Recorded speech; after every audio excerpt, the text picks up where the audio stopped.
اللهم صل على محمد وعلى آل محمد كما صليت على إبراهيم وعلى آل إبراهيم إنك حميد مجيد.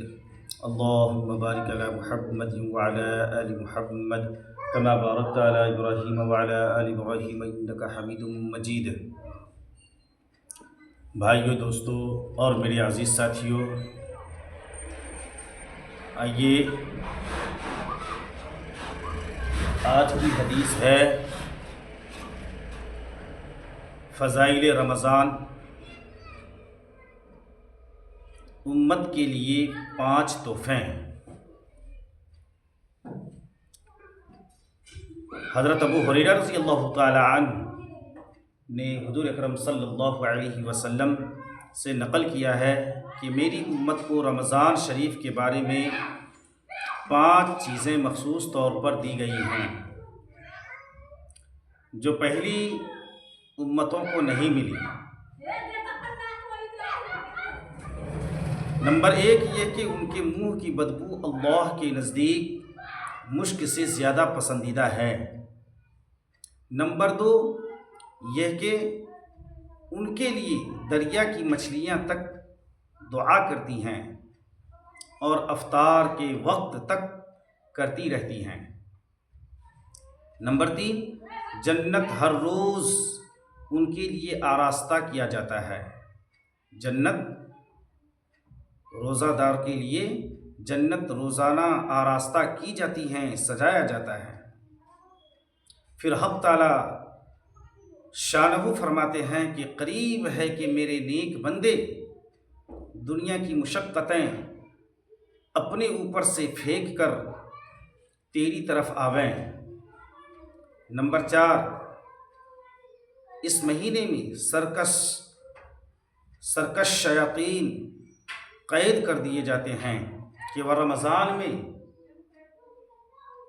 ان برائیوں کی طرف نہیں پہنچ سکتے جن کی طرف غیر رمضان میں پہنچ سکتے ہیں.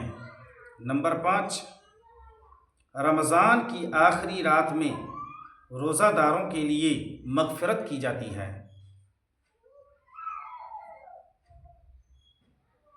صحابہ رضی اللہ تعالیٰ عنہ مجمعین نے عرض کیا کہ یہ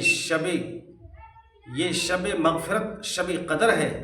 فرمایا نہیں، بلکہ دستور یہ ہے کہ مزدور کو کام ختم ہونے کے وقت مزدوری دے دی جاتی ہے. نبی کریم صلی اللہ علیہ وسلم نے اس حدیث پاک میں 5 خصوصیتیں ارشاد فرمائی ہیں جو اس امت کے لیے حق تعالی شانہ کی طرف سے مخصوص انعام ہے. اور پہلی امت کے روزہ داروں کو مرحمت نہیں ہوئی. کاش ہمیں اس نعمت کی قدر ہوتی اور ان خصوصی عطا کے حصول کی کوشش ہم کرتے.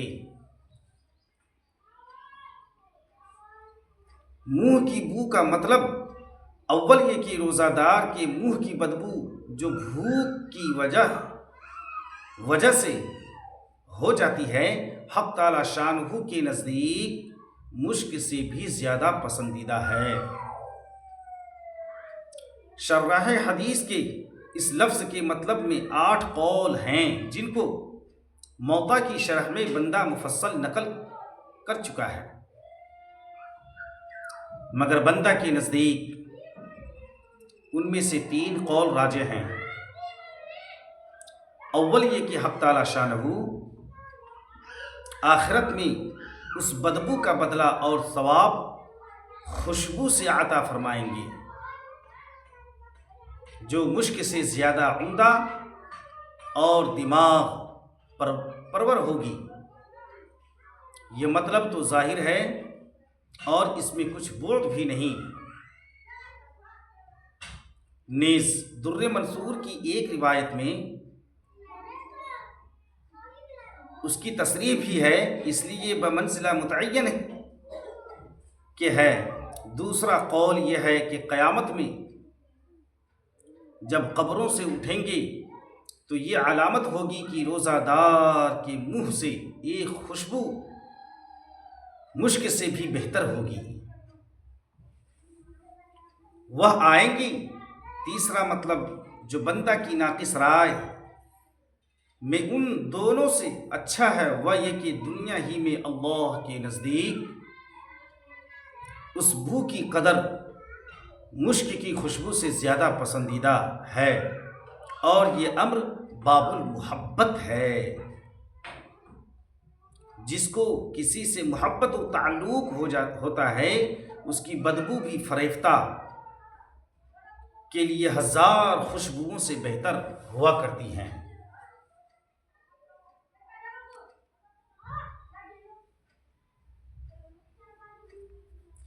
مقصود روزہ دار کا کمال تقرب ہے کہ بمنزلہ محبوب کے بن جاتا ہے۔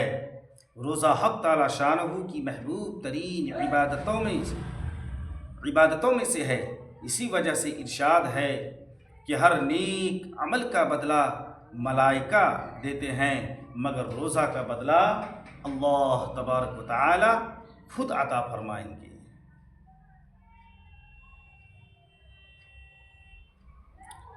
اس لیے کہ وہ خالص میرے لیے ہے۔ بعض مشائخ سے منقول ہے کہ یہ لفظ اجزا بھی ہے، یعنی یہ کہ اس کے بدلہ میں اس کا بدلہ میں خود اپنے کو دیتا ہوں، اور محبوب کے ملنے سے زیادہ اونچا بدلہ اور کیا ہو سکتا ہے؟ جسے رب ہی مل جائے، اللہ ہی مل جائے، اس کو اور کس چیز کی خواہش ہوگی؟ ایک حدیث میں ارشاد ہے کہ ساری عبادتوں کا دروازہ روزہ ہے، یعنی روزہ کی وجہ سے قلب منور ہو جاتا ہے، جس کی وجہ سے ہر عبادت کی رغبت پیدا ہوتی ہے۔ مگر جب ہی کہ روزہ بھی روزہ ہو، صرف بھوکا رہنا مراد نہیں، بلکہ آداب کی رعایت رکھ کر، جن کا بیان حدیث نمبر 9 کے ذیل میں مفصل آئے گا۔ آج میرے دوستوں اور میرے عزیز ساتھیوں روزہ بھی رکھتے ہیں، اور روزے کی حالت میں ہم مسواک کو ترک کر کے گل کرتے ہیں۔ گل کرنے سے روزہ ٹوٹ جاتا ہے، جان نہیں رہتی ہے روزے میں۔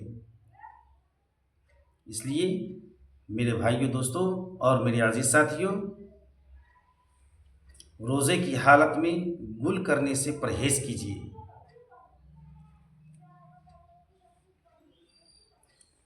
اور روزے کی حالت میں آپ مسواک کیجیے۔ مسواک کرنا سنت ہے، اور مسواک سے جو ہے بہت سارے فائدے ہیں۔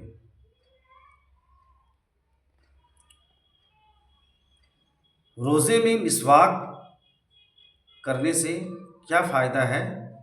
اس جگہ ایک ضروری مسئلہ قابل تنبیہ ہے کہ اس منہ کی بدبو والی حدیثوں کی بنا پر بعض ائمہ روزہ دار کو شام کے وقت مسواک کرنے کو منع فرماتے ہیں۔ حنفیہ کے نزدیک مسواک ہر وقت مستحب ہے، اس لیے کہ مسواک سے دانتوں کی بو زائل ہوتی ہے، اور حدیث میں جس بو کا ذکر ہے وہ معدہ کے خالی ہونے کی ہے، نہ کہ دانتوں کی۔ حنفیہ کے دلائل اپنے موقع پر کتب فقہ و حدیث میں موجود ہیں۔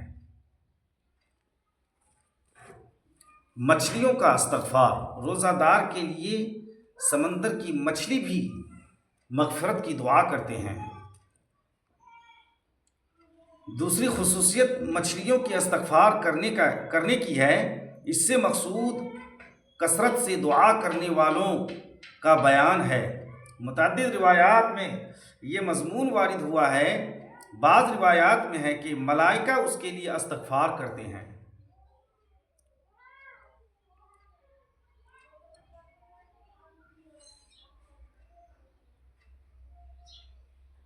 مچھلیوں کی خصوصیت بظاہر اس وجہ سے ہے کہ اللہ جل شانہ کا ارشاد ہے، ان الذين آمنوا وعملوا الصالحات سيجعل لهم الرحمن ودا۔ جو لوگ ایمان لائے اور اچھے اعمال کیے، حق تعالی شان ہو ان کے لیے دنیا ہی میں محبوبیت فرما دیں گے۔ اور حدیث پاک میں ارشاد ہے، جب حق تعالی شان ہو کسی بندے سے محبت فرماتے ہیں تو جبرائیل علیہ السلام سے ارشاد فرماتے ہیں کہ مجھے فلاں شخص پسند ہے، تم بھی اس سے محبت کرو۔ وہ خود محبت کرنے لگتے ہیں اور آسمان پر آواز دیتے ہیں کہ فلاں بندہ اللہ کا پسندیدہ ہے، تم سب اس سے محبت کرو۔ پس اس آسمان والے اس سے محبت کرتے ہیں اور پھر اس کے لیے زمین پر قبولیت رکھ دی جاتی ہے۔ اور عام قاعدہ کی بات ہے کہ ہر شخص کی محبت اس کے پاس رہنے والوں کو ہوتی ہے، لیکن اس کی محبت اتنی عام ہوتی ہے کہ آس پاس رہنے والوں ہی کو نہیں بلکہ دریا کے رہنے والے جانوروں کو بھی اس سے محبت ہوتی ہے کہ وہ بھی دعا کرتے ہیں، اور گویا برسے متجاوز ہو کر بحر تک پہنچنا محبوبیت کی انتہا ہے۔ نیز جنگل کے جانوروں کا دعا کرنا بطریق اولا معلوم ہو گیا۔